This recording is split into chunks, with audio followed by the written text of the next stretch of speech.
right, welcome to Black Geek Energy. So today we have a very amazing guest. He is a writer, he is a producer, he is a showrunner, he is a director with an amazing and impressive record in television and in film. You may know him from BET's Boomerang, HBO's Insecure, WGN's Underground, and many, many, many more productions. He recently served as the consulting producer on BET's Kingdom Business and made his directorial debut in Black Spartans, which tells the story of how Black men integrated into college football at Michigan State. We'll get into that later. All right, so our guest graduated cum laude from Morehouse College, the other HBCU, where he is a proud member of Kappa Alpha Psi. His creative journey led him to some of the most influential shows on television. He's given back to the community by launching a virtual workshop for underrepresented writers of color and LGBT storytellers. Okay, y'all, we are thrilled to have him here today to discuss his journey, his work, what's next, and all things geeky. Let's welcome to the show, Ben Cory Jones. Yeah. Thank you. Thank you. I appreciate that. I'm going to bring you with me everywhere for an intro like that. I appreciate that, man. And I'm such a fan of you guys' podcast, and you guys have like a ton of fun here. So I'm glad to be here, man. So thank you for having me. Yeah. So I've seen your other podcasts that you've done, and this is nothing like, we are not that professional at all. So really just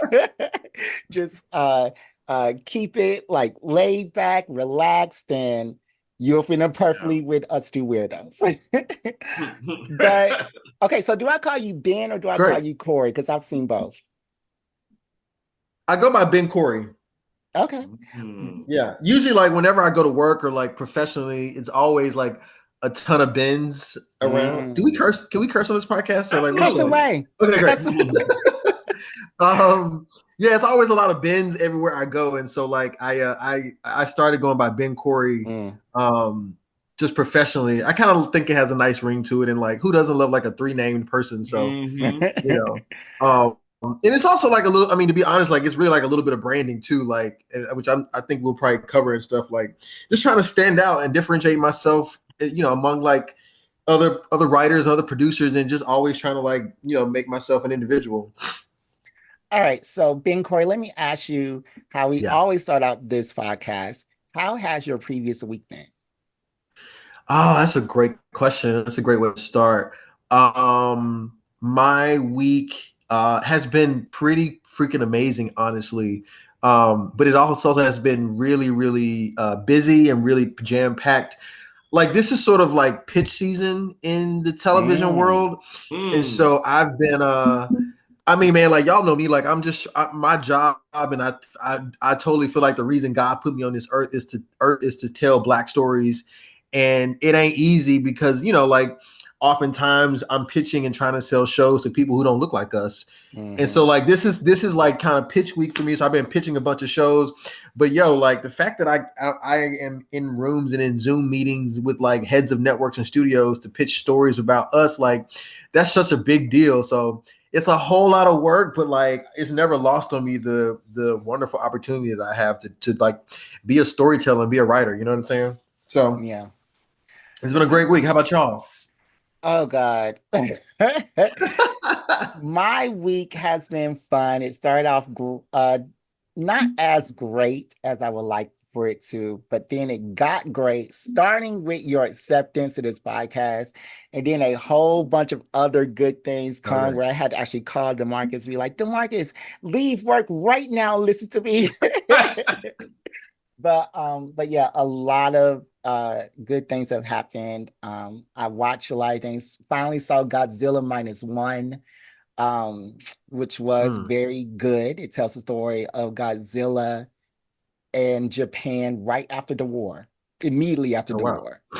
So very interesting to see, the state of Japan and the state of those people right then and there. But yeah, my week has been very, very fun. Not as busy, but still Interesting. How's your week been, DeMarcus? My week has been most of it's just been pretty lax. Like Jared called me at work and told me all the good news, all the good things happening for the podcast, and I kind of picked it up for me too. Um, but he called me. He's like, "Are you at work?" I was like, "It's 2 o'clock, Jared. Of course I'm at work. Where else am I gonna be?" And then celebrated a few friends' birthdays. That was pretty good. And we all just kind of like, hung out, like bitched about our jobs a little bit. Yeah. So it's been an okay week for me. I can't nothing really standing out. But today I got a whole bunch of shit planned. I'm going to a party that my friend, like a little potluck. Then I'm going to a little day party out here in San Jose. Oh, it's So Cinco de Mayo. it is Cinco de Drinko. Mm. That's what's up. Okay. My day is gonna be spent writing, and so I'm not gonna partake, but have enough for everybody. Oh yeah, absolutely. Might call out of work tomorrow. Yeah, remember, no driving, DeMarcus. Then Cory, I need to ask you this one simple question because I don't get to talk to gay people often.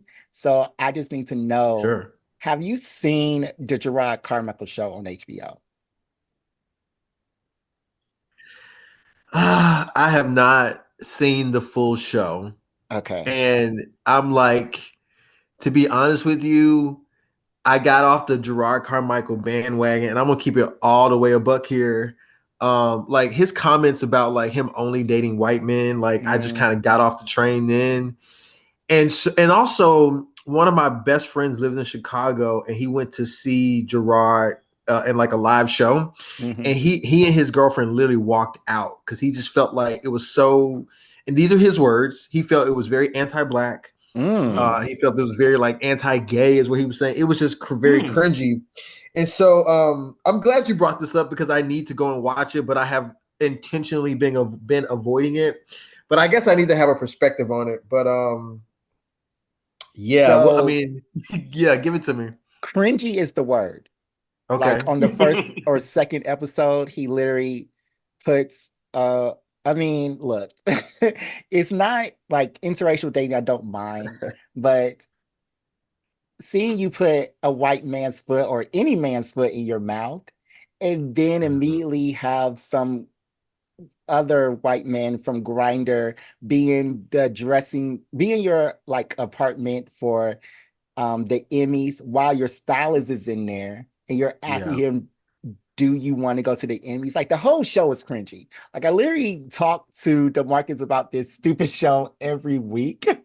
I don't watch it. It's incredibly cringy. Every single episode is it's just so cringy and it's so like it's horrifying that him as a black gay man can be on HBO, like the HBO, and representing all of us like that. Like he's in my age group, he looks like me, and like he is constantly on this show being incredibly cringy, like super duper cringy. So if you want to watch it, I mean, the thing that I'll say about it, yeah, no, I'm gonna check it out because I need to have it. I'm gonna watch it just to see for myself what it is. But I mean, like, if you put a camera in my life as a black gay man coming throughout the world, like, there's certain things that I had to sort of like unlearn and relearn and adjust. Like,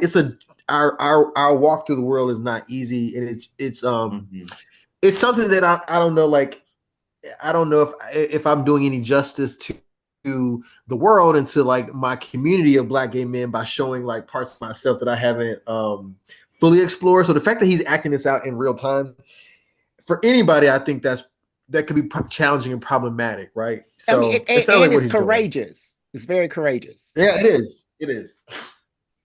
But it's extremely cringy. It's extremely cringy because it's not like that's not how y'all would do it. That's what I'm hearing. It's like not even that. It's like not. I mean, like, I don't mean to play into respectability politics, but there are certain things you do on TV, and I completely understand like being a new gay in this. And I was like, okay, so he's a new gay, so I guess that would explain some of this Yes. reason. But then he was like, "Oh, I've been having sex with dudes since high school." So I'm like, "Okay, so you're not a new gay. So like, what I don't Well, is there a understand difference all between this." being a new gay and being a new out gay? Yeah, I think so. I mean, you make a great point, Jared. I mean, because it's like, he probably identified with himself that he was gay a while ago, but he's Mhm. his journey, because Gerard Carmichael had a whole TV show on I think NBC, and he was playing like a straight A dude, like he straight guy. wasn't out. And Mm-hmm. so yeah, like so we're watching his sort of like new gayness story, which I think, like, I mean, look, like with anybody coming into their like identity that they've been hiding for a while, there's going to be a lot of like bombs and ups and downs. And I don't know personally if that's the right viewpoint to look at his experience through, because he's still living it. But again, entertainment is one thing, and I think we'll actually probably talk about this when we get into the episode. But like, I don't know, man, as Black people, we can't not think about representation. Like, we Yeah. don't have that luxury. And Yeah. as gay Black men, we have to think about representation. We can't not think about it. Maybe Yeah. other groups can, we Yeah. can't, in my opinion. Yeah. All right. No, I get that. That's in Um, the back of my mind a lot too. It's like, oh, like especially when I'm at work, 'cause I work with a lot of non-Black people. I'm just Sure. like, are they gonna see me if I have an outburst? If I'm late, you mm, know what I'm saying? Is it gonna be like, oh, it's like he's just late? It's gonna be like, oh, he Black and he late. yeah. Yeah. Um, I mean, in certain spaces, that is what it is, right? Because a lot of us are in spaces that we're usually. I say this a lot in my career. Like, I go in a lot of spaces, I'm like sometimes the only Black person, or the youngest Mm-hmm. person, or the only openly gay person. And so Mm-hmm. yeah, like it's just something. It's something like other people's. My culture is on my shoulders, and I'm mhm. fine with that. I have to make peace with that. It's what it is, you know. Yeah. Yep. All right. So enough about Gerard Carmichael and his antics. Let me ask you another question.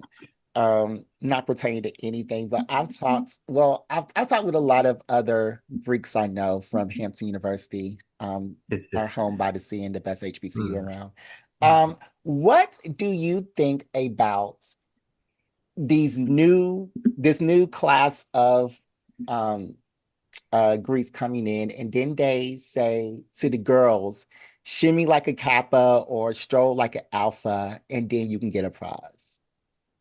What do you think about that? And then you wait, and so like, wait, I don't know if I heard that before. Say it one more time. So, okay, in the past like 10 years or so, Yeah. um, Greeks have been opening up their strolls to groups on their campus, whether it be dance groups or friends group or whatever. And Oh, they like give them a representative from their organization, and they say, shimmy like a kappa, and it's like a showcase oh, for gotcha. that organization. I thought these were more like competitions. Like, Yeah, oh, it's like like, a competition showcase, like we know because they y'all do get a can't do it, prize. but try it, and whoever does like the best of the worst, wins something. Yeah. Yeah. Like,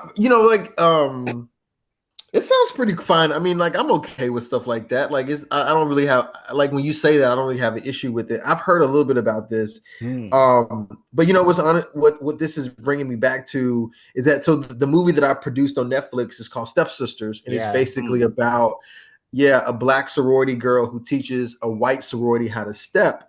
And I went to, as you said, I went to Morehouse. I'm so mad you called it the other HBCU, but it's all HBCU. What? It's all I HBCU heard that love. too. You know that, right? He think he's gonna let that slide. Like, it's fine.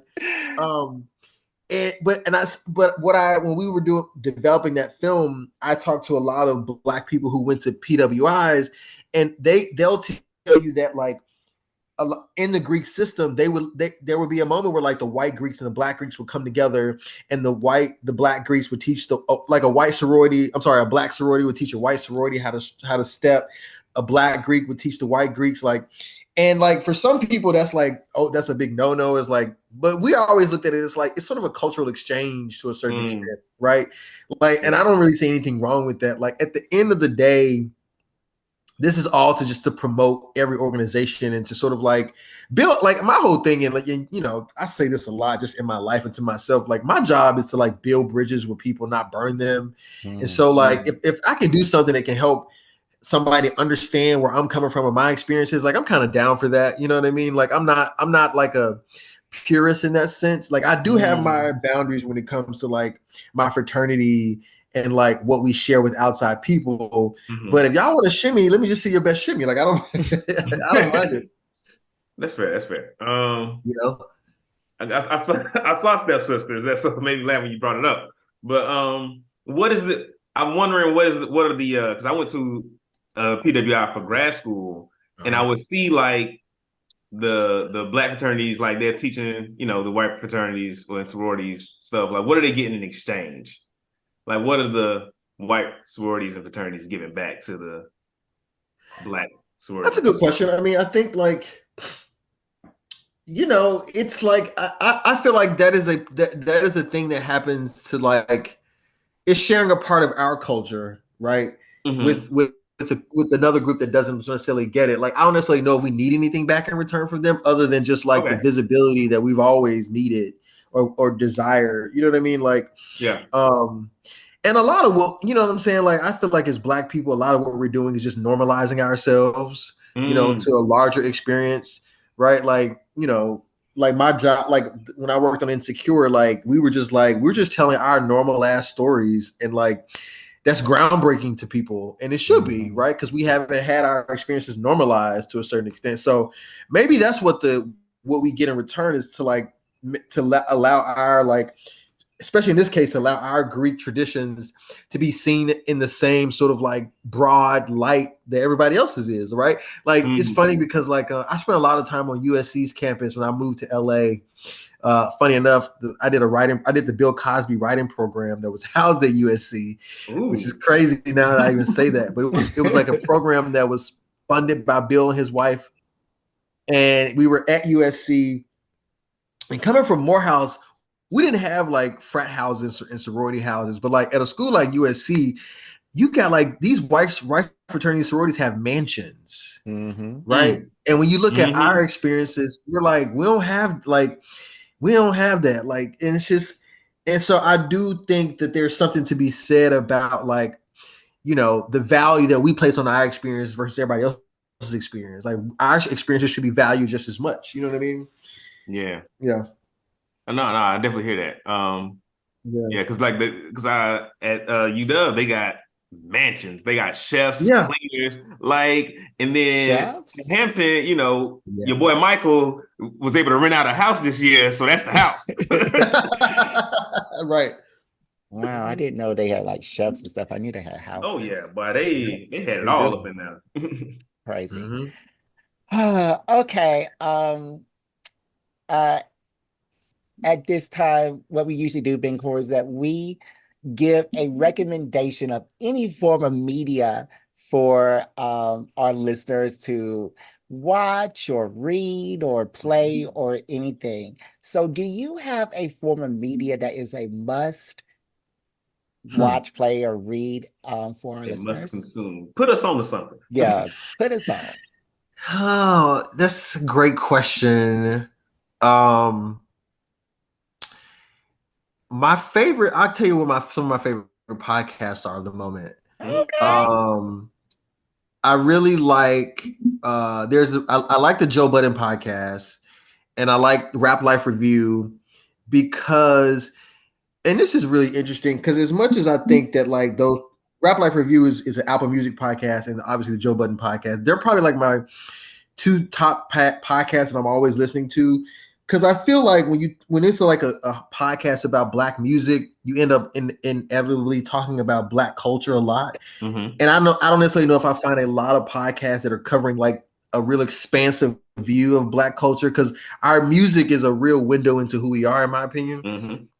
So I listen to those two a whole lot. I'm also obsessed with relationships and stuff. And so this is one podcast called Relationship Restored, which I watch a lot and listen to. It's about like, you know, it's not always about same-sex dating, but it's two heterosexual. It's a black guy and a black woman, and they run the podcast. I really enjoyed that one because I'm also obsessed with like the it sounds like so clinical, like the dating habits of black people. You know, like I'm just kind of obsessed with it a little bit, like how people are finding people they love and how relationships work, and you know, like how our view of society plays into that. I listen to Amanda Seals' podcast. I like we're friends. I know her, and so I listen to her podcast regularly. Even though she gets to be very controversial just in the culture. I'm trying to think of anything else as far as like TV shows. My favorite TV shows at the moment are I love Yellow Jackets. I think that's incredibly well done. Okay. What else am I into right now? I like The Bear. Okay. On FX. I think that's dope. A lot of folks have told me about that one, The Bear. Yeah, it's really, really good. I was a fan of the lead guy, Jeremy Allen White from Shameless. I watch everything Shonda's doing, so I'm a big Bridgerton guy. I'm into that, which I think is really dope. I think Bridgerton's really cool. That's all I can think of really off the top of my head that I'm into now. But honestly, though, like a lot of what I'm watching, I'm such a student of TV and film that I'm always watching like an interview that Shonda Rhimes is doing about the state of TV, or an interview that like Ted Sarandos, who runs Netflix. My background is like before I came to Hollywood to be a writer, I worked on Wall Street in New York, and so I really like to follow the business side of entertainment because it kind of gives me some insight into like how these like white executives are thinking. You know what I'm saying? And I find that helpful in my day to day. You know, so. Yeah. But yeah, I'm always watching those on YouTube. Okay. Cool. Nice. Yeah. So yeah, listen to those podcasts. Okay, let me just ask you one more thing. DeMarcus is giving me the hurry up look. But I haven't said a thing this time. I haven't said nothing this time. Yes, and this is why I get nervous. But I just have to ask one more thing. We talked about it earlier, and you already wrong.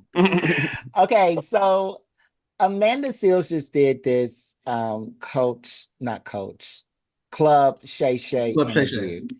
I don't want to get into the weeds of things, but I just have to know, do people really send their publicist to tell somebody to leave a meeting or a party or anything like that? Does that really happen? Yeah, does that really happen in the world of the rich and famous? Yeah, I mean it happened. Wow. It literally happened to her, and I don't want to diminish her experience about it, but yeah, it happened. I mean, it happened to her, and I have some perspective on like her as Amanda Seals as a whole, but I also think like, look, I mean, she's a black woman with a podcast, and she is not shy about expounding or espousing to the world how she feels. Some people agree with it, some people don't. Some people like her approach, some people don't. I know her personally, so she's a cool person. I've never had any issues with her. However, I do think that sometimes I think her message comes off a little aggressive, and I think some people just don't respond well to that. Like, and sometimes the way to get your message across is to like, give people a little sugar with the salt to a certain extent, right? But I mean, again, that's just my way of doing stuff, and I can't really necessarily, say that her way is wrong, right? And I mean, she's out there putting her perspectives out there, and I think either you rock with it or you don't. What I don't necessarily like is like when people don't like. Can we disagree with people without like what you call it, like blackballing them, or can we disagree with people without like shaming them and like. I don't know if I get into that aspect of it all. You know what I mean? Yeah. No, we can't. The answer to that question is no. No. I think that me personally, I can agree to disagree with most anybody as long as they aren't homophobic or racist. Yes. So yes. I can agree with you to disagree all day long, but if you're homophobic, then we about to argue. Yeah, I agree with that. I do agree with that. And I think a lot of what she does is like if people are doing that, she'll call them out. But also like she also comes across, in my opinion, as someone like, if you disagree with her, she has a hard time handling that. Right? Like, Mm. you know, people who kind of feel like their ideas need to be the one to win. Yeah. I don't necessarily roll like that. I think sometimes, like, I don't know, admitting that her perspective is not always the right perspective sometimes Okay. may help her out. Yeah. All right. I And love one this. more. I love these topics though. These are great. We haven't even got to the topic yet. I need to wrap this up so fast. But one more question, since you listen to all these rap podcasts, Kendrick or Drake? You know, this is actually appropriate, I think, even for this podcast, since this is all things like Black Geek. Like, I'm gonna pick sides because I'm Drake on this matter, right? Wow. I'm Drake on this matter. Is that like that an unpopular opinion? It's unpopular. It's unpopular. Really? It's definitely unpopular on social media. I personally don't. I mean, so I like to listen to the Read, and the Read just broke down Kendrick's first thing on was it Euphoria, the first one? So I'm like, okay, I'm on Kendrick's side, and Drake's kind of whack. Mm-hmm. So I'm on Kendrick's side right now, but I don't really know. Like I can't listen to the words, and like they don't like all those hidden meanings, and they like he doesn't rhyme in his rap. So I'm like, what is this going on? I did like his last song because it had a beat that you can dance to. But other than that, I Kendrick now, I guess, because of the Read. Were you saying that you don't like Kendrick's rap because he doesn't rhyme? Yeah, he doesn't. He's if you don't get your pity, my first rap album out of here. I like Green. But you know what? I kind of want to explain why I'm like Drake on this matter, and I'm kind of glad to do so, because like when I listen to Kendrick's diss, it almost feels like he's sort of like poking holes at Drake for the things that make Drake Drake, or like the things that are sort of like, oh, Drake is not from the hood, so he's not a real rapper, he's not a real G, or Drake, he's light skinned, or like Drake like didn't grow up in a certain like I said, yeah, like and to me, like I'm like that guy. I didn't grow up in. I mean, I didn't grow up in a hood. I didn't gang bang. I didn't sell drugs. Like, and so like if that's the only thing you're gonna like call out and poke holes at Drake against, like that kind of to me speaks to all of us. It comes off very anti-intellectualism. It comes off very toxic masculine to me. Like y'all are mad at like and also like they're mad at Drake because he's not like the quote stereotypical black man. But what is a stereotypical black man? The one that the media tells us that should be like a thug or a criminal?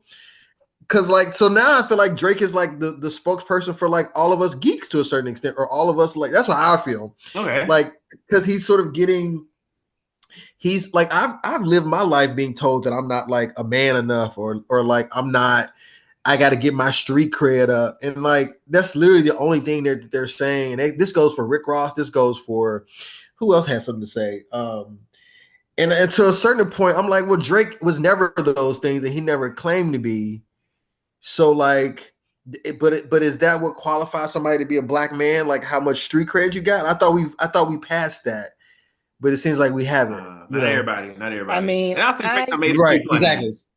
I mean, I'm with you until Drake said that Kendrick was rapping like he was trying to free the slaves. Like that kind of no. I mean, that kind of rubbed me the wrong way, because you know, everybody say that you white and you do white things, and then you say, well, he's rapping like he wants to free the slaves. I mean, that kind of just rubbed me the wrong way when I heard that. I think that's necessarily untrue. Go ahead. What'd you say? I'm sorry. I said I don't think that's necessarily untrue. Right. Because Kendrick Lamar definitely be rapping about freedom.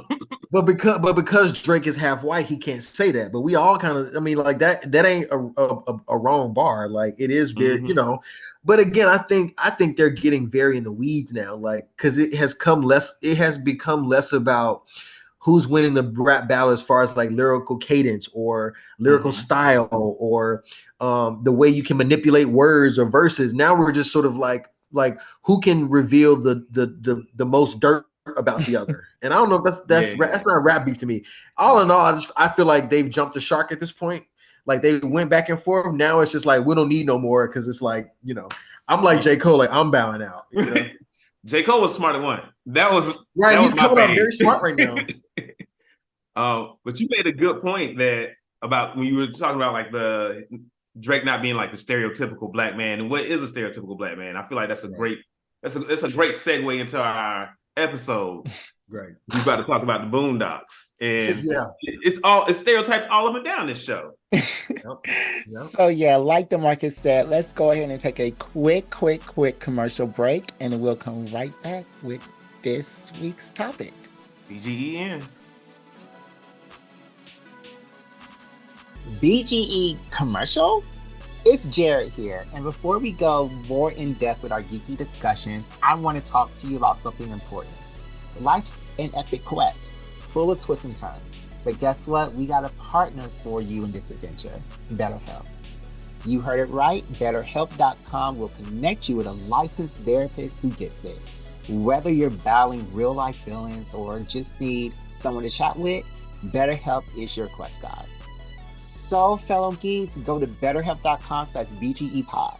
As a listener, you get 10% off your first month. That's BetterHelp.com/BGEPod.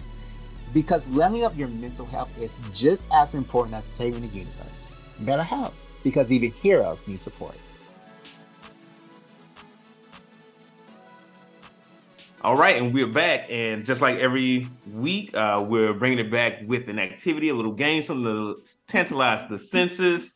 I'm here, DeMarcus, we got Jared, and we have our special guest, Cory Jones.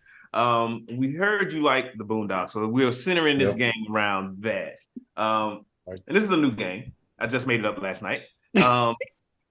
As with every game, I am the judge, jury, and executioner. So I decide what's the right answer. I read the questions. You all answer the questions. I decide who wins. So this question is called "Who Said That?" So I'm going to read some lines, some quotes from the show The Boondocks. And y'all's job is to try to guess who said that line. Okay. I think it's pretty easy. I think the Boondocks characters are so isolated in their archetype that there's not a lot of crossover in the things that they could possibly say. Like Huey, things Huey say sound completely different from things Riley would say. Uncle Russ's sounds completely different from Granddad, etc., etc. So it should be an easy game for both of y'all.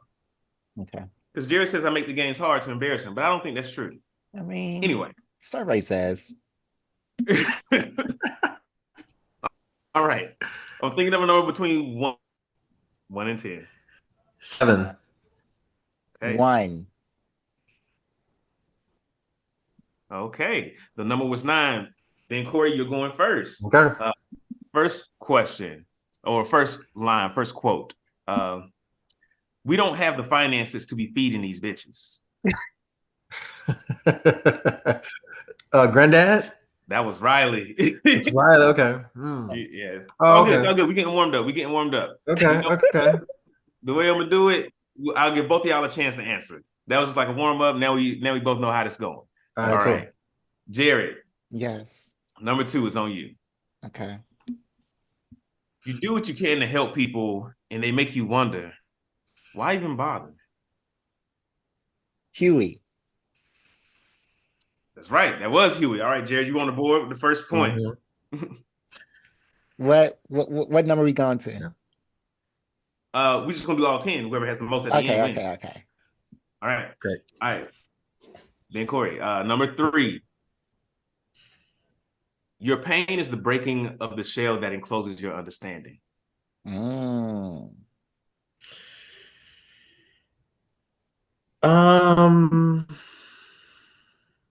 gonna say Uncle Ruckus. Wait a minute. Uncle Ruckus. That line feels profound. I didn't want to say Huey because I'm like, it sounds a little too profound, but okay, I guess I'm wrong. Fair enough. And okay, Jared, I'm gonna say Huey. Okay, it was Huey.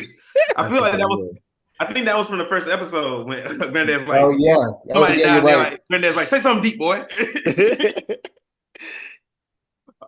All right, you're right. Jared, 4th one here. All right. If I'm lucky, I found me a nice white woman with a flat booty that'll listen to my problems. Is that Granddad? That's Granddad. Yeah. The only other person that I think that could be is like Uncle Ruckus, but I Sure. feel like he No, wouldn't say it like that. I mean maybe Tom. But Tom already married to a white woman. Oh, okay. Yeah. Okay. All right. Ben, time to get on the board. This is your comeback season right here. Absolutely. All right. Number 5. If niggas ain't mad at you, you doing something wrong. Riley. That is Riley. Always about that smoke. He is. All right. Jared, we will use the tools that God gave us to fight the niggas. Uncle Ruckus? Yep, that's Uncle Ruckus. A bonus point if you can name the tools. uh is it like whips or something? Yeah. That's Name all 3. Oh, name all 3. Is it whips and chains and shackles? No. Oh. Billy You gotta Club. guess the tools. Billy Club, right? It was the whip, the job application. Oh, yeah. Yeah. That's from the my nigger God. exorcism episode. right. Oh my God. All right. Ben, I think it's your turn. Mhm. So I smell new shoes. They ain't new no more, is they, nigga? Wait, that's It's not a main character, so that's it's Riley, right? harder. Oh, But he is a recurring character. He was in quite a few episodes. I don't know. I'm gonna yeah, I don't know that one. Jerry, you want to take a guess? I I don't know. smell new shoes. Is it a They ain't pimp new no named more. Slipback? It is not a pimp named Slickback. That was Stink Meaner when he first Oh. showed up. Oh yeah. Parking spot. All right. Number 8, Jared, we on you. It only takes one night to get anally raped. Oof. Oh no. uh I don't. Is this Riley? No. Ben. The granddad? No, that was Tom. He went to Tom. jail. The Booty Warrior episodes. Oh my No. God. Out of context, these quotes sound horrible. They in They sound horrible. context. Yeah. All right. I think Ben, we on you for this one. All right. Mhm. You don't see me running around looking for a bitch. I know where all my bitches are. Thank you very much. Granddad. That's so close. Jerry. No.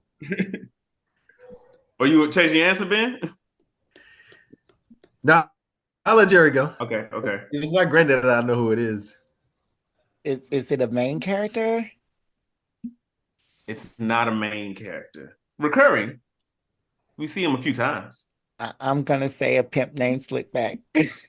There was a pimp named Slickback. Okay. All right, Jared, last one. I'm taking y'all with me in a first class cabin on the Whoop Ass Express. Is that Granddad? It's not Granddad. Oh no. Hey, Cory, who it is? Is that Uncle Ruckus? That was Stink Meaner again. Oh. But that's when he comes back and he's Oh. possessed Tom. And he possesses Tom. Okay. All right. Well, we're gonna let the episode decide. Well, Jerry, you won this game. And Ben, I'm looking at you sideways because you said it's your favorite show. I know. It's all good. Like the quotes, yeah. Some of these are a little niche. All right. Well, But just so I'm sure that during this episode, Ben can redeem himself. But let's get into our episode. We're going to talk about all things Boondocks, the characters, our favorite episodes, and everything in between. Let me just start off. Ben, Cory, who is your favorite character on the Boondocks?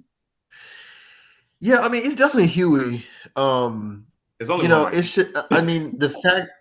What'd you say?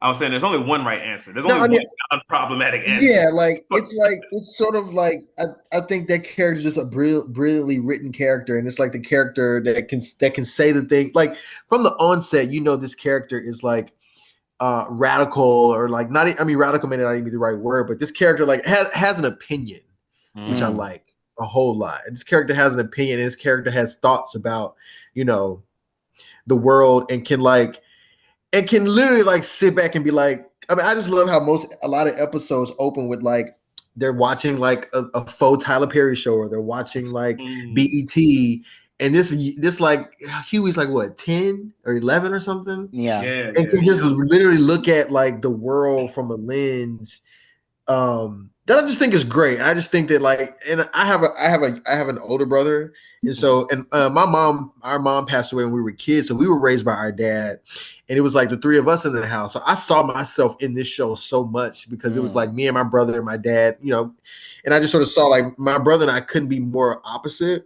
right? But I also think that's what gave our household such a like dynamic like vibe because like I was like the bookish nerdy kid and my brother was like the like athlete and my dad was just trying to like navigate between both of us really. Like we had very different opinions. And so I don't know, like I was like, this kid is me. Like this kid is me, like who I want to be. You know what I'm saying? So that's definitely my Mhm. favorite character. What I feel about that. you, DeMarcus? I mean, it is Huey, but because Ben Corey already said Huey, I want to say my second favorite character is probably Granddad. Like Mm-hmm.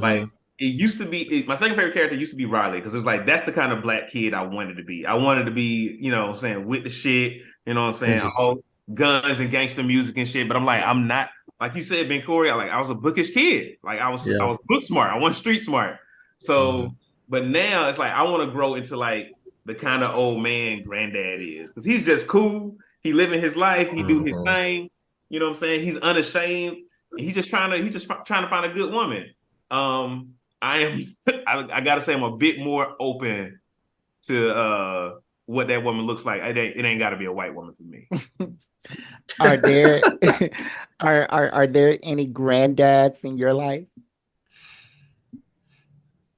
For me, oh, No, for DeMarcus. Marcus. Like somebody that's like Granddad on the show. Yeah. Um, I would say my dad's dad was like Granddad because my my dad's dad, we called him Pop, and he was just like, he was cool. He was a cool old man. And like we would Mm-hmm. ride around with him. He taught me how to drive.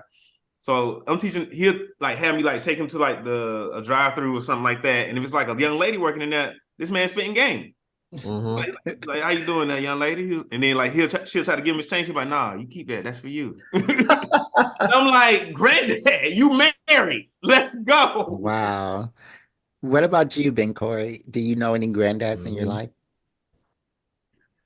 Yeah, I know a ton of. I mean, I both of my granddads on my mom's side and my dad's side were like that. I will say my mom's dad, he was the one that was like, because I also think the granddad character in the show as cool and as chill and as like who he is, he's also still trying to drop some nuggets and some gems to the boys. You know what I'm Mm-hmm. saying? And so like my maternal grandfather was very much like, let me make sure I'm dropping some nuggets here and there, right? As opposed to like just being like the granddad that's just like the fatherly grandfatherly figure to them. Like I grew up in Memphis, and so like it's a big family oriented place here. So I was always with him. And it's just like somebody's just dropping gems. And I think that's what's brilliant about the show is that like there's this generational gap between them. So like granddad has a lot of years to look back and reflect and can like he's seen all this shit before. And like I was always around older guys who had like seen this before. They could like drop some gems on us. So yeah.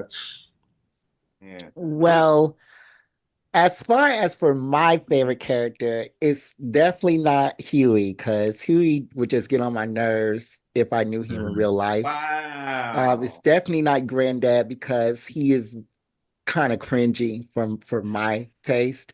Oh, he an My old man. my favorite character of the show is Gangstalicious. I knew you was gonna say Gangstalicious. I don't know how, but in the back of my mind, I was like, he about to say Gangstalicious. Why? Why, Jared? Is this a gay joke? No. Because That I Gangstalicious was never identified as gay on the show. So why is he your favorite character? Because he was the gay person on the show. He was seen kissing and in the bed with other men. He was definitely my most favorite person on the show. I love his music videos. I love He was your Homies Over type. Hoes. Huh? Yeah. He was your type. I wouldn't say that, but like that's the kind of guy that you describe to us when you talk about your dating life. First of all, I never described my type to you, DeMarcus. Yes, you have. No, I didn't.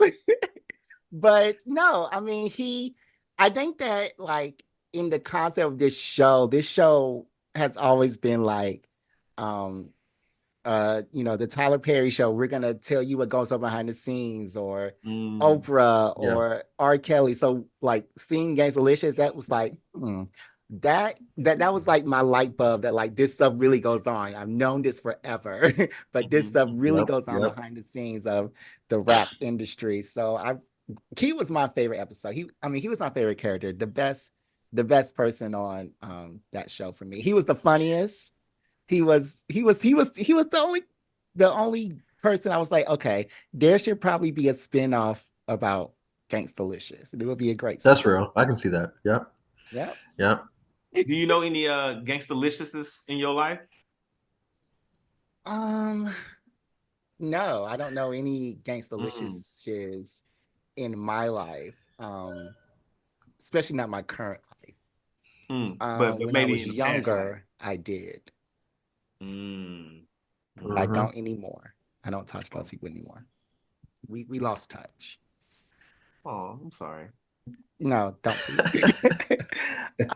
But yeah, Gangstalicious, his episodes, Homie Over Hoes, that's probably my favorite part of that whole series. I do that dance all the time. and I will randomly sing that song all the time when I'm like walking down the stairs. It'll just be like, homies over home, homies over home. So I definitely think that he was not only the best person on that show, but he was like a trendsetter in my life.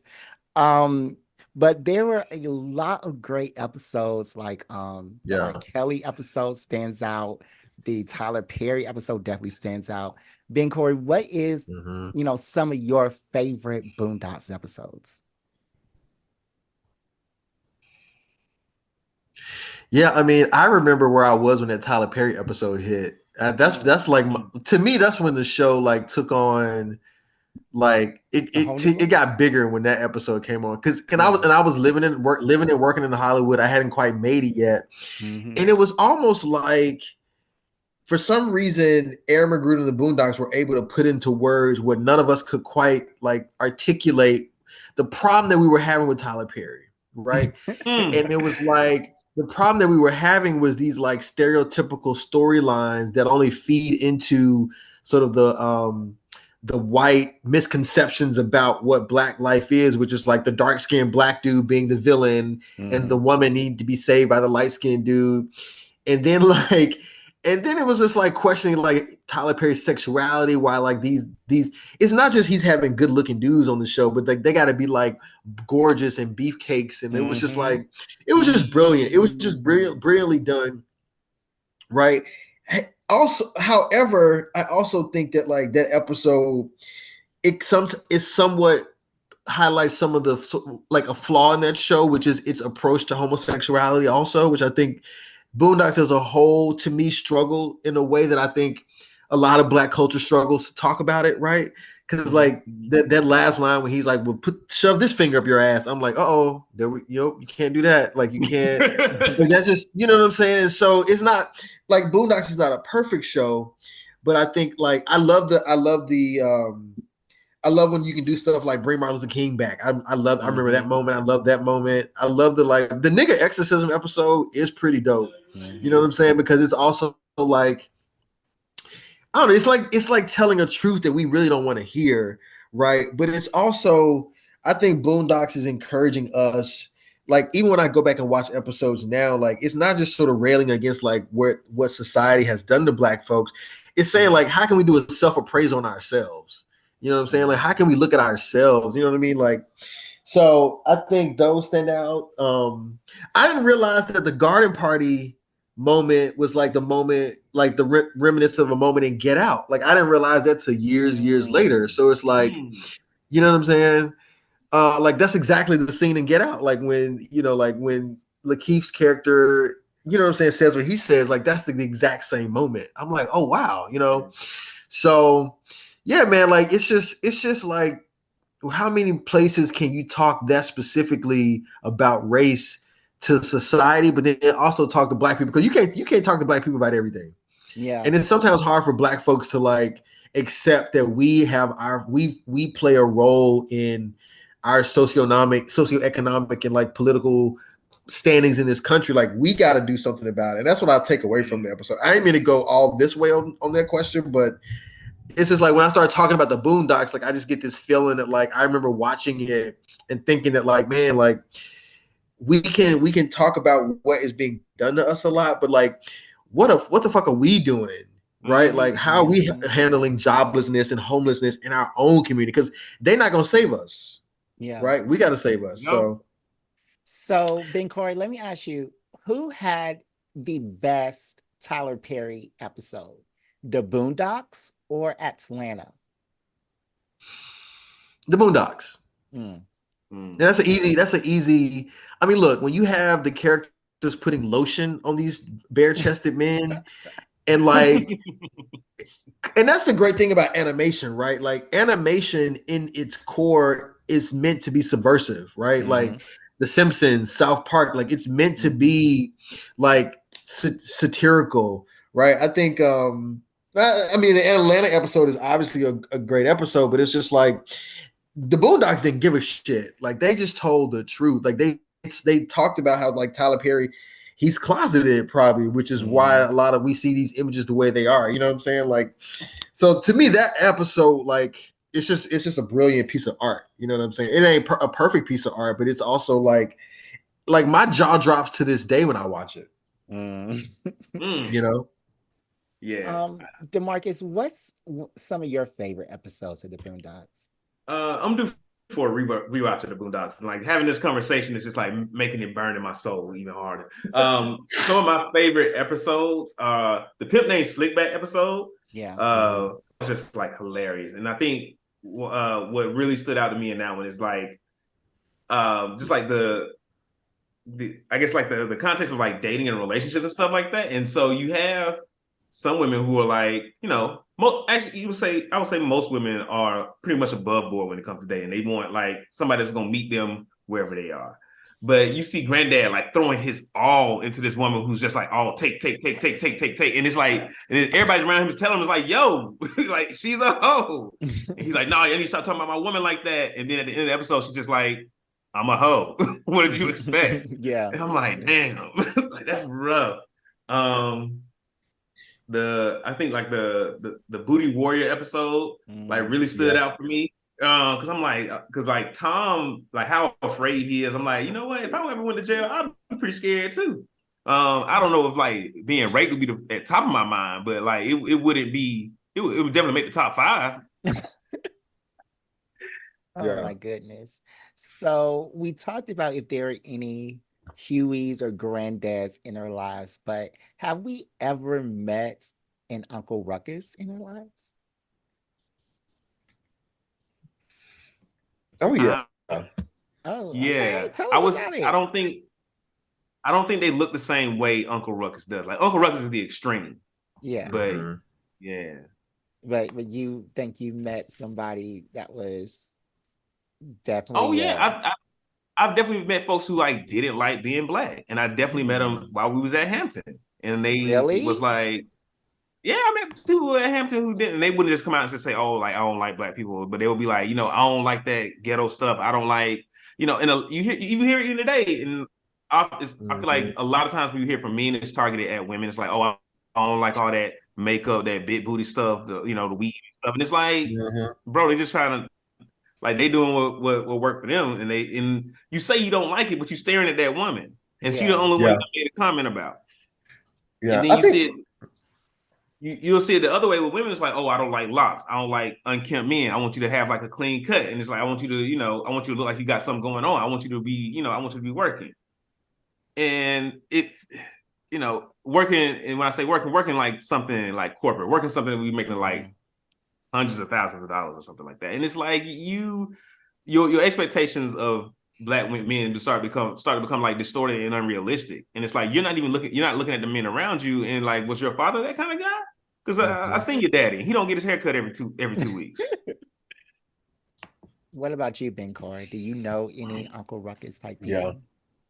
Yeah, I don't know if I know a ton of Uncle Ruckuses in my life, but I definitely can see like where maybe we all kind of have some vestiges of that a little bit. Like, especially when you work in Hollywood, you're trying to please white folks. You're trying to like make sure, like, get them on your side to a certain extent.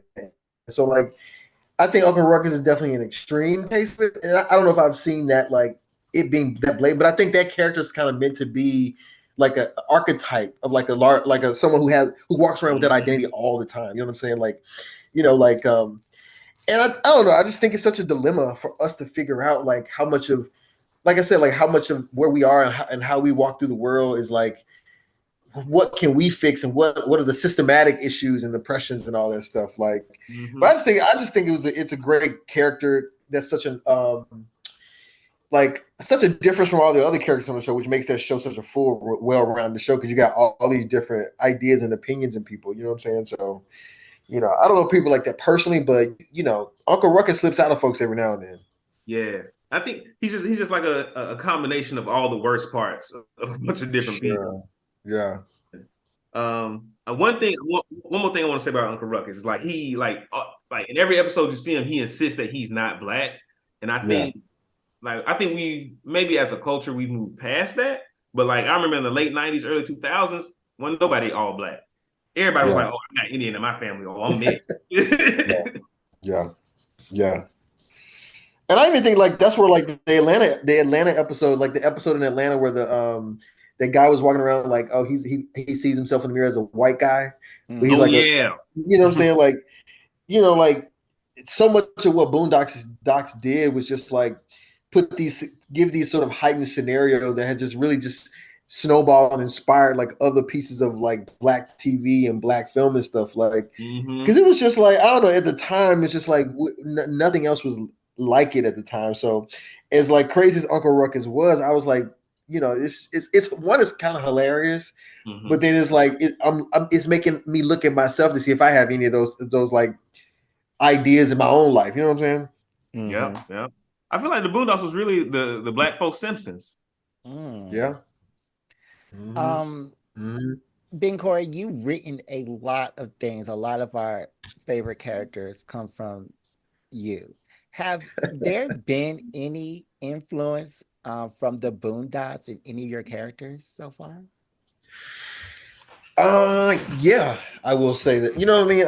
Like one thing that I specifically like about the Boondocks is like sometimes it feels odd for like characters to sit around and just kind of like pontificate about like life and culture and blackness or whatever, right? And so I've definitely been inspired because like I think Boondocks is inspired by the work of like a Spike Lee, right? And I think like you can watch a Spike Lee film and these characters would like they'll have a scene that's not necessarily moving the plot forward, but the characters are sitting around talking about race, and they're talking about like sexual assault or like, you know what I'm saying? So I remember when we were doing Boomerang, I really wanted to I wanted these characters like we do at HBCU, like I want these characters to sit around and like just talk about the like issues of the day, you know what I'm saying? And so I definitely remember being inspired, like giving myself the permission to do that in a TV show. Like in a show like Boondocks could definitely do that. Also, like I realized very early on as I'm like trying to write Black characters, like for these characters not to sort of like talk about the world around them, that rings false to me, And so like I always wanted to have my characters talking about, just discussing stuff that like me and my friends discuss, and like I even think that I think black audiences come to expect that to a certain extent, you know. Yeah. Yeah. Yeah, I definitely noticed that even with Insecure, you would usually take the Twitter topics of that week or that, I don't know, they filmed it so long ago, but you would take popular Twitter topics and even in Boomerang, and they'll be integrating the show and you would see them played out. So yeah, I definitely noticed that in, Insecure and Boomerang. I'm curious to know, what are you guys' favorite like moments or characters in Insecure? Mm. Who was the cousin? Or like episode or like moment or anything that resonated with you? So, I'm always down for LGBT people. So the cousin, Sure. he would always get into fights with what's her name? Oh my God. Kelly. Hold on. With Kelly. He would always get into Kelly. fights with Kelly. It was so funny. Yeah, that was my favorite character. And You talking about Ahmad? is that his name, Is Ahmad? that his name? Ahmad, yeah. Yeah. Yeah, He was Ahmad. Yep. the brother. Yeah. Issa's brother, yeah. Mm-hmm. I thought he was a cousin or something. Okay, well, you would know. Yeah. He just told you. um, and my favorite episode was when Issa cheated on her boyfriend with the rapper producer guy. That was my favorite Yeah. episode. I was like, Daniel. yeah. I was like, you get him, Issa. Go ahead and get him. That was Yeah. fucking Oh, and weak. when she punted that baby long on down the street, I like that Yeah. episode too. That was my favorite, my Sure. funniest part. But yeah. Yeah. Some of my favorite characters, definitely like Lawrence, Drew, Daniel gets in there. He maybe like number 5 out of 5. Molly is definitely one of my favorites too. I love to see like a strong. Because Molly was like, Molly had made herself, and like, Yeah. if you listen to like our parents, that's kind of the advice we got. It's like, look, build yourself and then worry about a relationship. Sure. And then once you do it, it's like, damn, it's like I've heard this, I heard it somewhere else before, but it's like you kind of like elevated yourself out of the market. Like now nobody is good enough for you. Because she was like always finding an issue with like whoever she dated. And then, but like from the outside looking in, with me, it's just like, a viewer watching the show. It's like Molly, like, girl, you so close. Like the problem is in you. Fix that shit and you good. I agree. Yeah. I like that, Marcus. I like their perspective because like, and this is what we would talk about a lot in the Insecure Writers Room. Like I'm under the same line of thinking that you are. Like I was always like, no, like Molly is fine. Like, I mean, yeah, there's some things she should change about herself, but like this girl, she's a top lawyer. Like she's beautiful. She has a great. She's a good friend. She's there for Issa. Like she's not a perfect person. Yeah. And I always feel like dating is a numbers game, right? Mm-hmm. Like you have to do what you have to do to attract the right person, and eventually one of these motherfuckers is gonna work out. Like you know what I'm saying? Like. Like, but sometimes but if you can't attract the person, you're not in the game because you can't get the numbers, right? Dating is a numbers game, I believe. I asked y'all that question. That was my like cheesy way of like whenever I like am able to talk about like TV and film, like I just regard my time on Insecure with such reverence and such like joy because like what you guys watched as a viewer is how we all felt making that show. Like it was a brilliant experience. It was a beautiful experience. Like when we talk about the Boondocks and like talking about Black culture, like we got to be so unapologetically Black in making that show that like that affirmation and I'm sure you guys can appreciate this as creatives yourselves, like that affirmation as a Black creative to keep going, like that's going to propel me through the rest of my career. Cause like writing on that show is like going to an HBCU. Like I just felt like, oh, our stories matter. What we have to say matter. Like being Black matters. Being, queer matters. It all like who we are matters. You know what I'm saying? And I'll tell you guys this one funny story. Like my favorite storyline, hands down, is like Molly and Jared. When like because I just remember in the writer's room, like Molly, and this was like the first relationship she had on the show, and it was like, well, we got to give him something because they're gonna have this moment where they're both gonna be sharing something intimate about each other, right? And what can we give him that's gonna like give Molly a lot of pause, right? And I remember I was like, well, let's just say he had an experience with a dude before. Like, does that make him gay? I've had these experiences with dudes who has one experience and they don't call themselves gay. I'm just like, let's just have that conversation. And I remember us being really scared to tell that story because we were like, well, we don't want to alienate our black straight male viewers and like black women. I remember I was kind of ready to, I was like, I'm getting up and walking out of here. If we don't tell this story, I'm getting up. Like, I can't do this. Like, I don't, but I want to go nowhere. It was like the best job, one of the best jobs, but I had to really make a point. I'm like, y'all, like, if we really want to, and I was like pounding the table, like Issa and I both were, because we were, I mean, like any great writer's room, we were getting some pushback on like what that really meant. And I was like, well, the fact that it's such a heated discussion in here, that means it's going to be a heated discussion out in the world, you know? Yeah.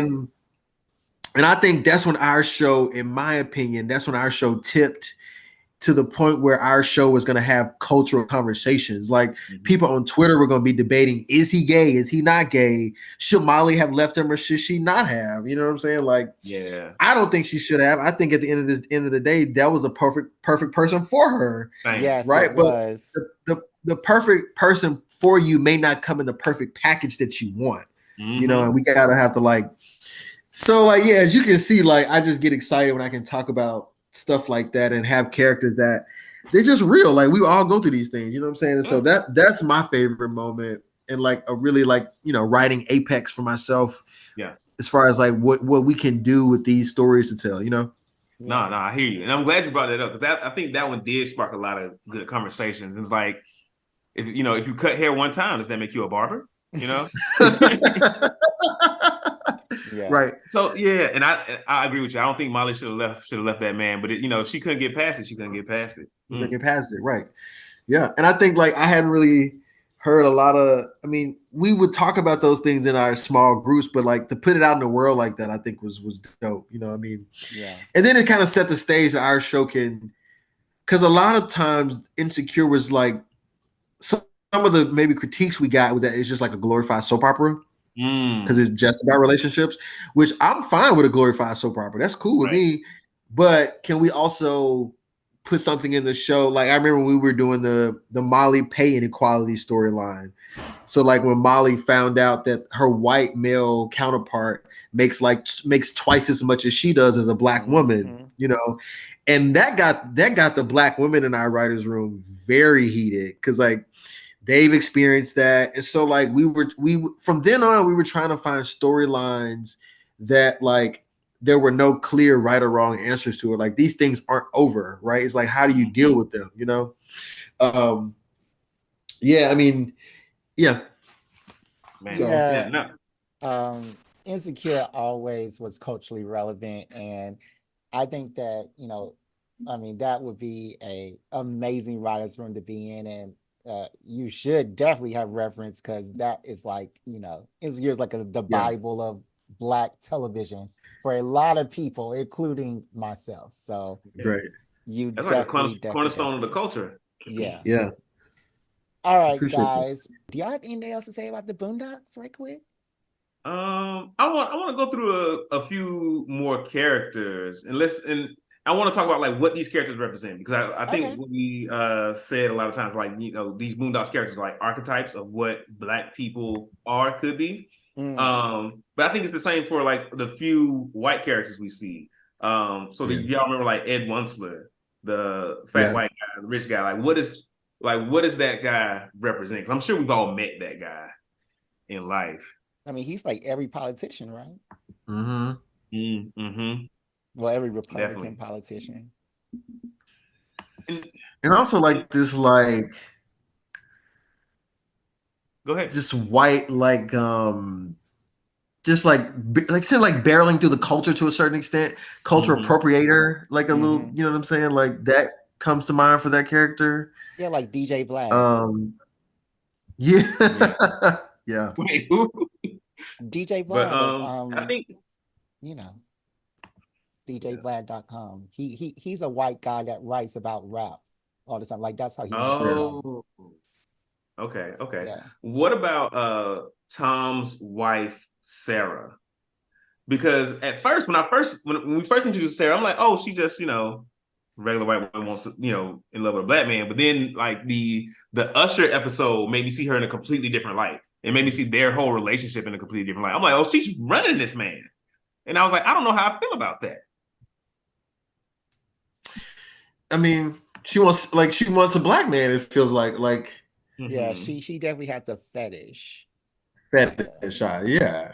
You think? Which I think is like very real and fucking true.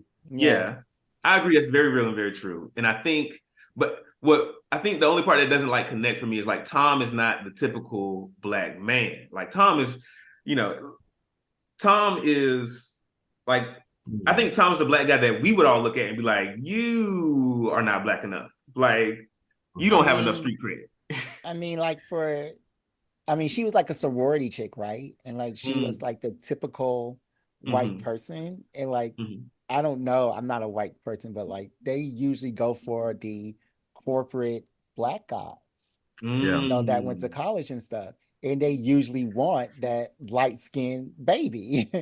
So wow. And I feel like my experience with like white women and like the white women I've known to date black men, like my older brother is like chocolate dark. And he picks up white women like pennies, man. Like they be on them. And I'm like, I've never had that much luck dating white women because I'm light skinned, because I'm not black enough. I'm like, because I figure their attitude is like, oh, if I'm gonna go black, I'm going as black as I can go. Just an opinion. And there's also something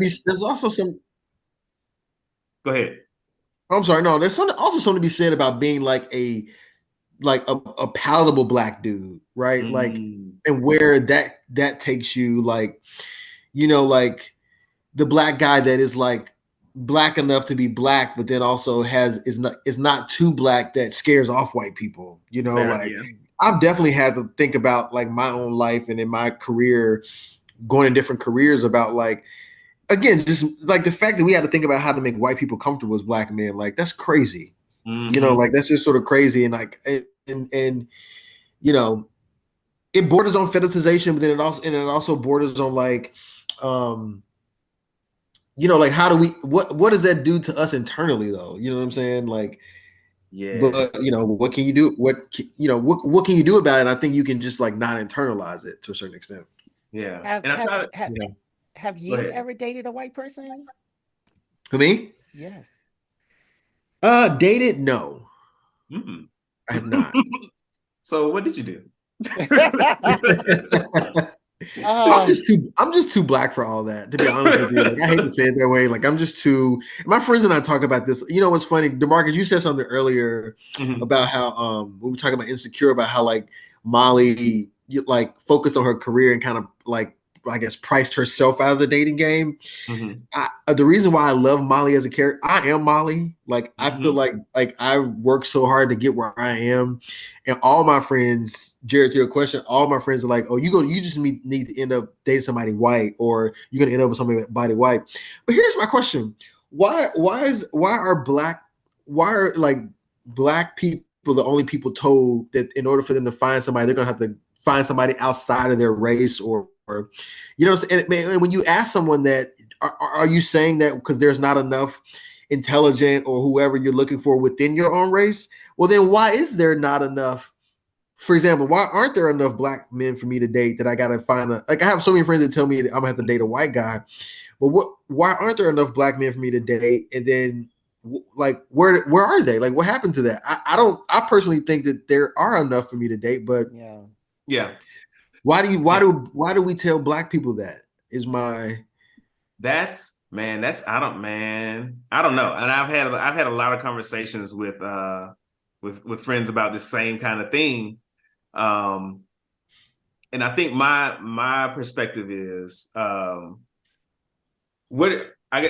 do you see your role? Like, if we were talking about like relationship roles, are you the breadwinner in the relationship, or are you sort of like the homemaker? I'm kind of both. You know what I mean? Yeah. Like I'm fortunate enough to work in a field that like it pays really really well because what we do has a lot of reach. You Right. know, but I'm also like, you know, I can be a homemaker as well too. Like that's fine with me. So You know, Exactly. so you like can do both. I can like I'm just sort of very flexible as far as like my like role within a relationship Mm-hmm. is concerned. Um, but I also think like to me it's just it's a matter of like finding your equals and stuff, right? Mhm. Like how do you like who has the monopoly? Like do white people only have the monopoly on finding their equals? Like why? Yeah. I'm I, just still trying to. It perplexes me. Um, you know why it's such a, and we talk about this a lot on Insecure because during that time like it was all these articles coming out about the singleness of black women and why black mm, women are just so notoriously single, you know, mhm. and what we realized on that show was that's just a myth, Yeah. right? It's a myth the same way that like black movies don't travel overseas. You mean to tell me hip hop, you mean Drake, you mean tell me they're not listening to this Drake and Kendrick feud internationally? So black culture travels, and so these are Yeah. just myths we've been told. Mm-hmm. And I think to take it back to the Boondocks, the Boondocks treasures a lot in these myths that we've been telling ourselves as black people, you know, like that, like, and I think Riley's character represents like this glorification of hood culture, Mm-hmm. right? Like, you know what I'm saying? Like, it's just these myths that we've been told that like we have to be the ones to undo these myths to a certain extent, like, and to call them out. Like, I remember to me it was like Ryan Coogler, Michael B. Jordan, the whole like that whole Black Panther moment Mm-hmm. that like said like y'all black movies do sell overseas. What are y'all talking about? Like Fruitvale Station can sell overseas. Like, what do you mean? Like, and it turns out that those things were just a myth. You know what I'm saying? Yeah. So, Yeah. I think at a certain point, I think at a certain level, a lot of people are more comfortable with the myth. mm, Mm. Like even sticking to the example we've been using, like the like black women being single and da da da da. Like a lot of my black female friends that I have, especially out here on the West Coast, they're like, oh, it's not enough. It's already like only 5% black men in this, predominantly white city that I live in. Of those black men, half are gay, half are not in my income bracket, et cetera, et cetera. And so I right. think that myth is more comfortable for them to be like, this is why I'm single, as opposed to I'm not trying hard enough. Like you said, it's a numbers game. I'm not putting up the numbers to find my Right, person. because like, have you most of the black people are in the South. Right. That's just the way it is. Like, if you're a single black woman, you need to go down to Atlanta. You need to go down to Charlotte. You need to go. All men from Atlanta are gay. What are you talking And that's another myth. True. That's another about? myth. They're totally not. Because like No. Atlanta, the thing that Atlanta has is in its again talking about HBCUs. Atlanta has 5 HBCUs down there.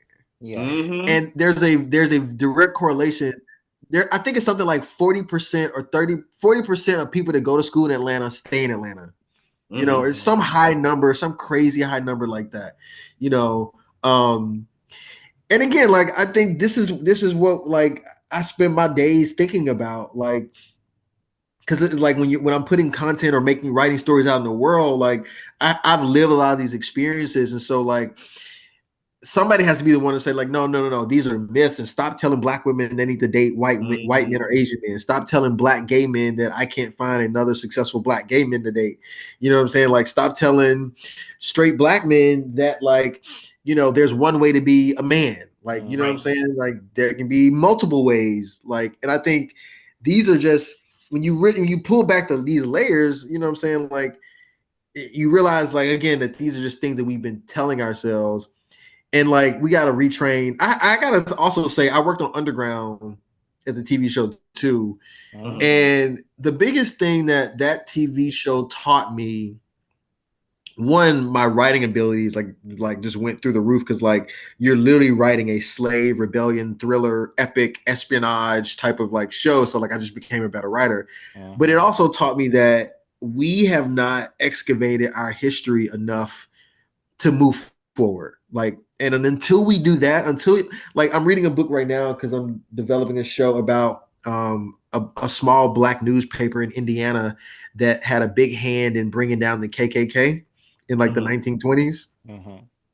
Very nerdy, very like like I mean, like I enjoy like crazy topics like this, you know, and like you realize that most people in society, only thing you know about the KKK is that they wore white hoods and they you know, burn crosses on your front yard.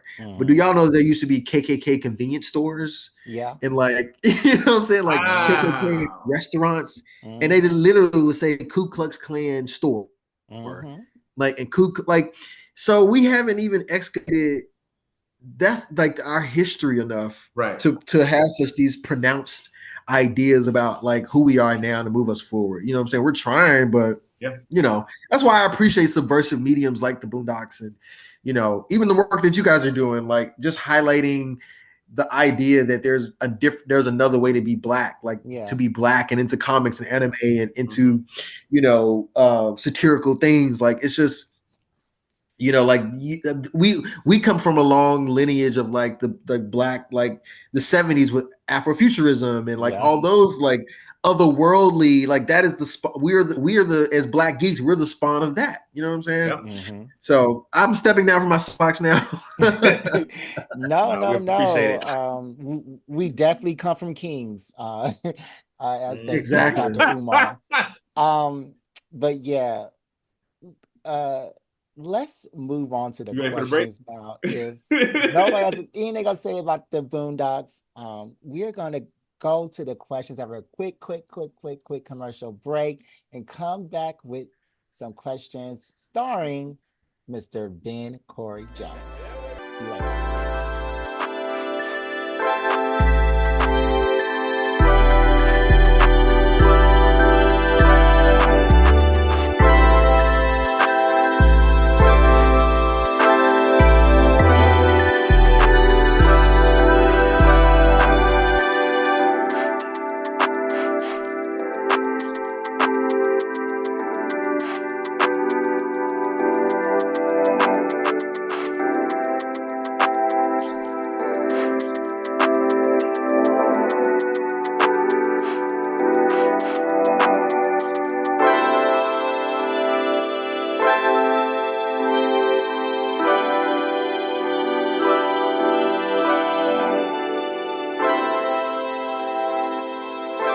All right, guys.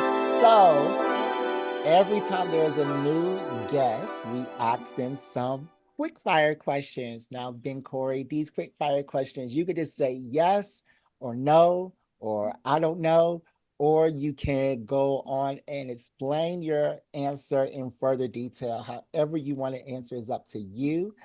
But we are going to start this quick fire question. Remember, if you have some quick fire questions for us, you can email them to us at blackgeekenergy@gmail.com. Send them to our Instagram and Twitter, Instagram and TikTok, Black Geek Energy, or you can tweet us at BGE_pod. Okay, Ben Cory, are you ready for these questions? I'm so ready. Okay, so these questions are from some conversations that we've had on this podcast in the past and some other little nuggets. Okay, so what superpower would you have? The power to read minds. Really? Mm-hmm. Oh, wow. Okay. Professor X or Magneto? Professor X. That's right. That's right. You don't know any better, so I'll let that go. He does know better. He's a grown man. No, made his choice. I'll let that pass. All right. This is the conversation that me and DeMarcus went back and forth on a few episodes back. Is the Boondocks a sitcom?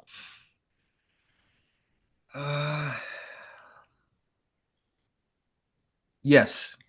I told you, DeMarcus. It's a sitcom. And I'll explain that one. Because I, you know, just my perspective may be helpful. Just traditionally, if the intent is to make you laugh, it's a sitcom. And so as deep as and this is just how we identify things in the TV world. Like at the end of the day, Boondocks, and I even like watch interviews with Aaron McGruder, and he even talks about like as much as we want to like make a statement and like have a conversation with this show, it can never come at the expense of the laughter and the comedy, you know. So Boondocks is fun, and then maybe I didn't say that enough. Like Boondocks is funny as hell, and so in that regard, it's a sitcom. Okay. As a writer and somebody who works in Hollywood, do you like binge watchers? Yeah.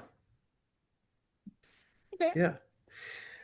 I like binge watchers because like in this day and age, we are all about like build like not only making a show but building a community around the show, right? You know how like you watch the episode of Insecure and you have to go talk about it with somebody. My job now, the way I see it, just because of like all the street, it's like tons of streaming channels, like networks. Like I got to make a show that like you gotta watch. You want to watch all the episodes at once. You got to talk about it with some people. You want to like write a op-ed piece about it. You want to like make some T-shirts about it. Like that's the kind of world we live in because there's so much content out there. You got to have something that people really emotionally connect to and they feel like is their own. So, and binge watching is like if you fuck with something, you fuck with it hard. You'll like where and like you'll watch all 8 or 10 episodes and then you'll like post about it and talk about it. And that's how you find your new shows. And when like somebody's on like Instagram or Twitter or TikTok and they're like, oh my gosh, I just watched all these episodes of the show and you got to watch it. So I'm into it. Okay. Nice. Batman or Superman? Batman. Oh my God. Batman's fly as hell. Okay, I guess. Star Trek or Star Wars?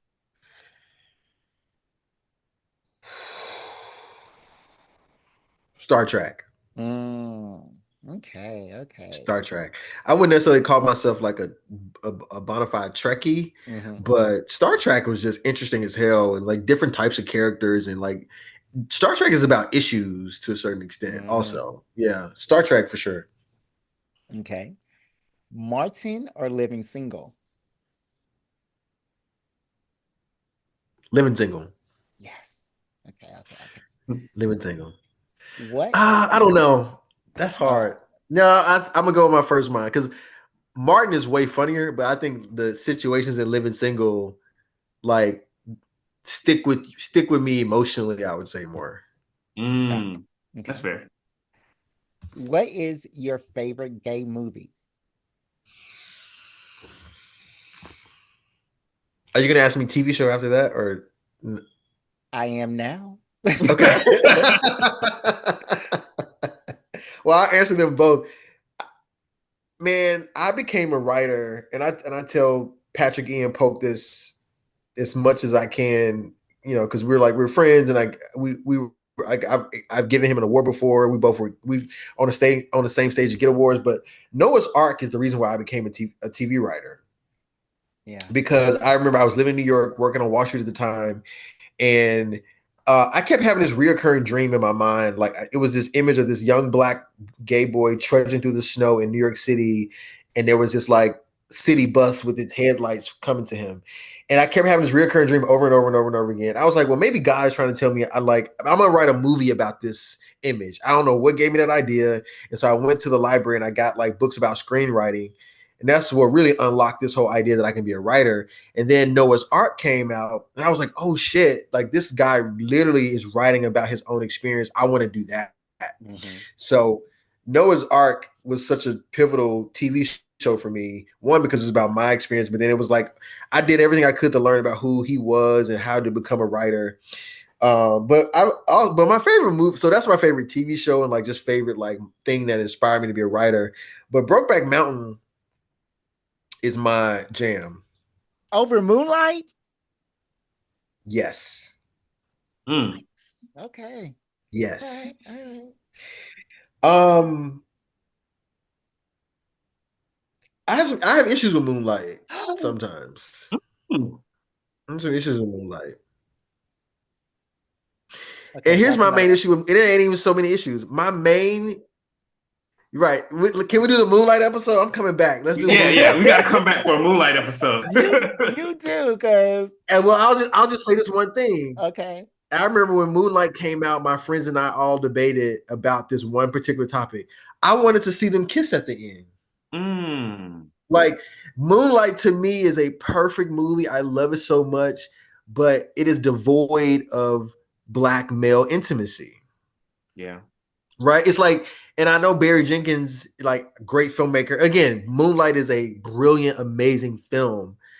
However, I also think that in his attempts to be sort of like not too on the nose, like he wants you to sort of like imagine Yeah. the intimacy between them because they never touch each other, they never kiss, Yeah. right? And I'm just like, to me, that is the straight male gaze of our experience. Mm. Yeah. Yeah, now That's that just I me. think about it, if they kiss, I don't think it would have won that Oscar. I think that the camera doing all their sensual, like all their touching for them, did Mhm. a lot for that movie. But I don't think it would win an Oscar. I never thought of it like that, but Well, also, but it's like I wanted to see their intimacy through Barry Jenkins's eyes. Yeah, Mm. yeah, And to me, that would have made the film that much win better. Best Picture and Best Director. To Yeah. you know what I'm saying? It's just like that was the one thing that I sort of walk away from Moonlight, and which is like a lot of people are afraid to see black male intimacy on Mm. screen. But I but what if we were? But what if we saw it? Like, what if Martin Scorsese directed an episode of Noah's Ark? mhm. What Mm. would that look like? You see what I'm saying? Yeah.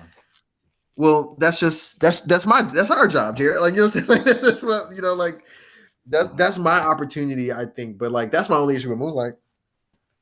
Mm, mm. What you had to say, DeMarcus? Um, because you made a point of like, it's like I think something to the effect of like we're afraid to see black male intimacy on screen, and then my Mhm. mind was like, oh, art imitates life. How much of that is reflective of we're afraid to see black male intimacy in real life, or black males are afraid to show intimacy in real life?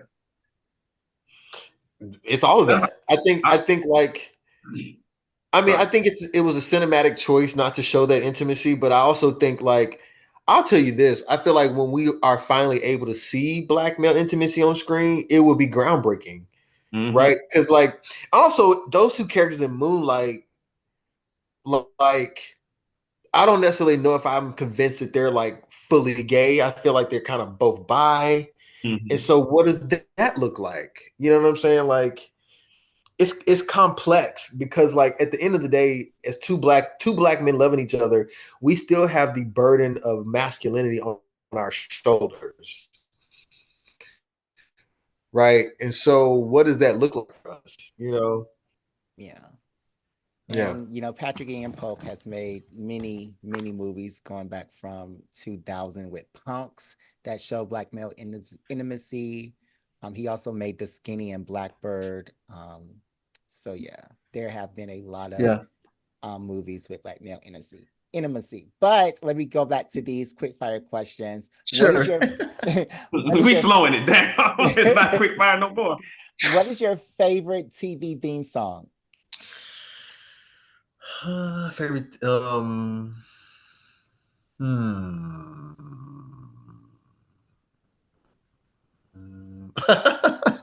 Mama's Family. It's not even a song, but just that like Mama's Family was one of my favorite sitcoms of all time. Anyway, I have such Wow. nostalgic memories from it. But when it made me laugh because I'm like, if I heard that sound today, I know immediately what it is. So I think Mama's Yeah. Family. Okay. Okay. Besides the Boondocks, what is your favorite adult cartoon or your favorite cartoon you first watched as an adult? Mm, mm, I feel like Ren and Stimpy to me. I like really enjoyed Ren and Stimpy, and like that. that and like I don't know. I would say Ren and Stimpy, Beavis and Butthead Mm, kind Mm-hmm. of got me at that age. Because for some reason, Ren and Stimpy went really dark at times. yes. Oh Yes, yeah, they they did. did. It went dark in a way that I think was shocking to my young self. But then, like, I was like, I like this. I like this a lot. Like, I like that it's not an easy watch. It's not just like I'm watching fucking what was that anime, like the Animaniacs or whatever else I watched growing up. Like Mm-hmm. Ren and Stimpy was not a like you got to sit down and watch Ren and Stimpy. It's not just playing in the background as you're doing your homework. Yeah, yeah. You And I know. didn't even know what was going on, and I am currently rewatching Ren and Stimpy. I'm like, oh my goodness. Yep. Um, what is no? Who is the best dad on TV? Hmm. The best black dad. Best black dad on TV. I think it's Uncle Phil. Mm, Hmm. okay. I think it's Uncle Phil. And And I the think, new and I Uncle would Phil? say that because like the fact that the taking Will in, you know, Oh yeah, yeah. yeah. That already put you a cut above raising somebody else's kids as a black Where man. was exactly and somebody like him, yeah. And then Still it was just struggling with like that the one on my first, own. like yeah, that like black uh upper class wealth environment. That was cool. That was cool to see. Okay. Um, my answer is the sister dad. The Oh, dad he's on good. sister. He was a good dad. He's All good. right. Who is your favorite superhero of all time? Hmm. I think it is Batman. Um, I like I in another life in another world. I feel like I would love to be shrouded in mystery like that. Mm-hmm. But I'm not. I'm such a too much of an open book and too like but I like that shrouded in mystery kind of superhero, and it's also the superhero that is like anti applause and anti Mm-hmm. Mm-hmm. like I really don't want people to know what I'm doing, and I don't want it to be a thing. Like I'm doing what I do because I need to do it, not because and I don't want to be revered for it. I don't want any monument to my name. I just want to do the work. You know what I'm saying? I really, I respond and relate to that. Mm. Okay. All right. I feel a way you didn't say Static Shock, but okay. Oh, okay. Um, who is your favorite black character who isn't black? Like for instance, we said that the Thundercats were black characters and they're not black, Um, or like Mhm. uh like Knuckles is a black character from Sonic the Hedgehog, but he is not black. So who is your Piccolo. favorite black character who is not black? hmm. Um, um, you know, it might be Pluto. The dog? Might be Pluto. The dog, yeah. You think he's It black? might be. The I'm one such that a doesn't Mickey talk? Mouse. Say it again. The one that doesn't talk? Mickey's pet Pluto? It might, yeah, it might be. I just want I'm to be just trying to clear. think. I don't know. Maybe that's a horrible answer. Let's edit that out. But I don't know. I was gonna say like someone in a Mickey Mouse world. Maybe it's Mickey Mouse. I'm gonna amend my answer. Say Mickey Mouse. Over Goofy? Yeah, I'm thinking of Goofy. That's who the hell I'm thinking of. Oh my god. Okay, okay. Oh my god. That's why I was asking clarifying I'm questions. like, I'm wait like, a minute. Mickey's Wait. pet dog, Yeah. Goofy's Pluto? the dog. Yes. Thinking of Goofy. Yeah, Goofy and Mhm. Pluto's a dog, but Pluto's the dog. Goofy is the people Yeah. dog. Yes. I The got the. people Thank you for the dog. save. Yeah. You like Yeah, we definitely said Goofy too, especially after that movie, that blackety black movie. Okay. Oh yeah, yeah. hmm All right. Yep. Who is your favorite rapper turned actor? Favorite rapper turned actor.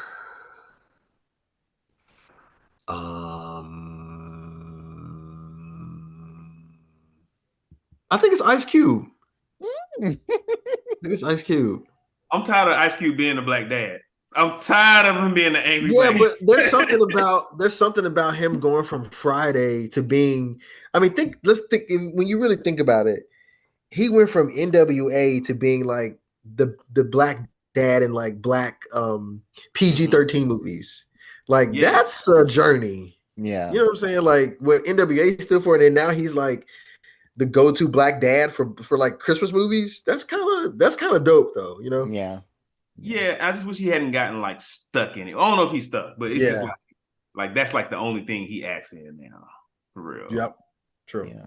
We will never see Ice Cube hold a gun again in a movie. And I feel like he was Okay. so good. This question is gonna take some explaining, so let me get to explaining. There Okay. was a Dungeons and Dragons campaign I run. I was in, and in that campaign there was a story where the guy, the paladin, um, and his had a pet dragon, but dragons in this world are sentient beings. They are not, considered pets, they're considered companions. And they had this long 20-year journey where they um uh did all this stuff together. And it turns out that their the dragon and the paladin fell in love with each other, and they actually were companions. And the dragon then um, was very upset, and he was running amok because his companion died. So this was a very, very fun love story because not only was it, a dragon and a man, but the dragon, when he shapeshifted into a human, he was then he was then another man. So the questions that we had on the episode that I proposed to DeMarcus and my other co-host at the time was, would you top or bottom for your dragon? So I'm going to ask this to you now. Ben Cory Jones, would you top or bottom for your dragon? Like, no, I wouldn't. That's what everybody else said. But you know what? As you're telling that story, like that's basically the Little Mermaid to a certain extent. Yeah. Right. Mm-hmm. It's like it's a like if I could be human, I would be in love with you. So I'm gonna take it from that angle. Okay. Right. Okay. Which is and so in that regard, yes, I would, but I would not let a dragon top me though. That's the I'd top the dragon. But it's like it's a wish fulfillment. Like if I could, if I could be human, I would be in love with you. Yeah. That's a dope story. Oh, it was very dope. It was very dope. We'll have you I like back. that story. We'll have you play the campaign. We'll have you back. Yeah. I like that. Yeah, the way my Dungeons Masters told it, it was very dope. And like I was like, oh no. And like I found out this story over time when I was collecting, items of his, and it was very dope how it like all turned out. So yeah. That's great. I had the same answer, Ben. Ben Cory. I wouldn't. I'm not. All right, guys. Ben Cory, you have succeeded the quick fire questions, and that was the end of that. Right. Yeah, and that's the end of the show. Also, like, I feel like I asked you so much, and I still feel like I have so many more questions to ask you. But like, tell our listeners where they can find you and what to expect next from Mr. Jones.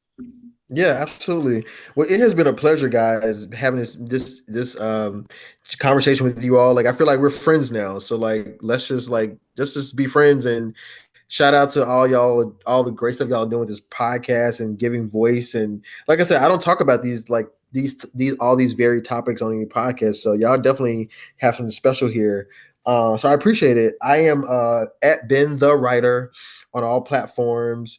Please follow me. I think the big thing that I'm doing next and now is I have been commissioned to take a comic from Wattpad called Vibe Check, and we are we are developing it as a TV series. I can't say where it's gonna be yet because like we have sort of, thank God, like a few offers. So we're just trying to figure out what would be the best place. But Vibe Check is a comic that was really popular, that is really popular on Wattpad, and it's about a young guy named Uche who's 24 years old. He's like a black comic book nerd, but he's also a comic book creator, and he's trying to sort of like launch his comic book career, but he's like every door is getting shunned in his face. So it really is a story about like how does a young black artist become like himself and find his voice, and and then he has a vibe fairy that comes down from Vibe Land to sort of like, wouldn't it be dope if we all had like somebody to come down from the heavens to like check our vibes and get our vibes right, So that's what this comic is about. So be on the lookout for that. Like I'm excited because it's all things black and all things geeky and all things nerdy, but then also like we're talking about like growth and healing and masculinity and growing into who you are. So I'm excited about that. That sounds. I'm excited about it. Yeah, I need to see this. Check out the comic on Wattpad. Vibe Check. Yeah.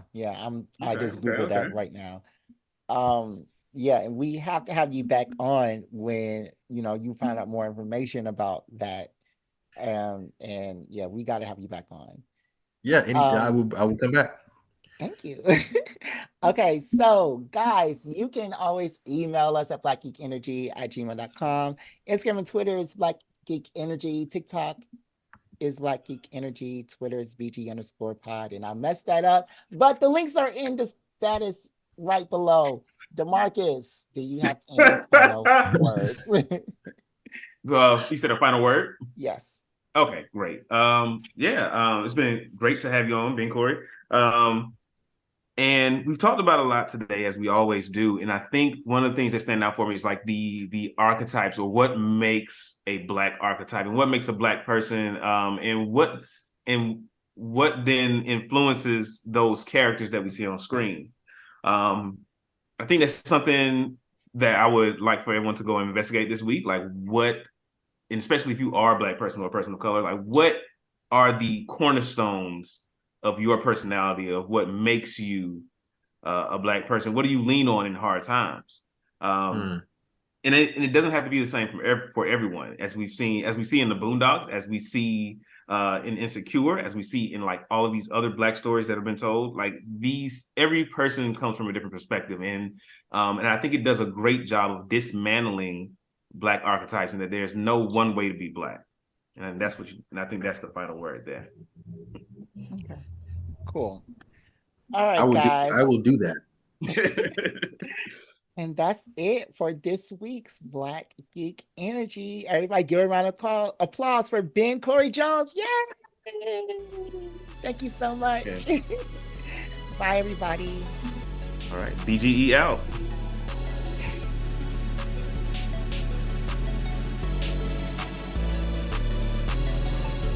What's happening, my fellow geeks out there? It's a new year. Welcome to 2024. New me, or the same you. However you want to play it this year.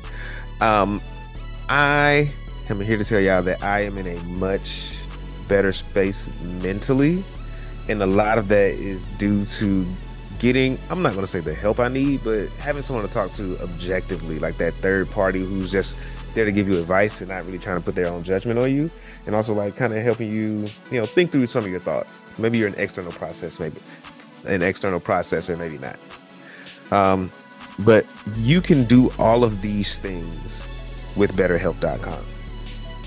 So you can be in the same place I am. You can be in a better place than I am. You can improve the way you think and the way you approach situations just by having someone to talk to about it that is not there to judge you, that is available at the send of a text, that you can switch them out if it's not working.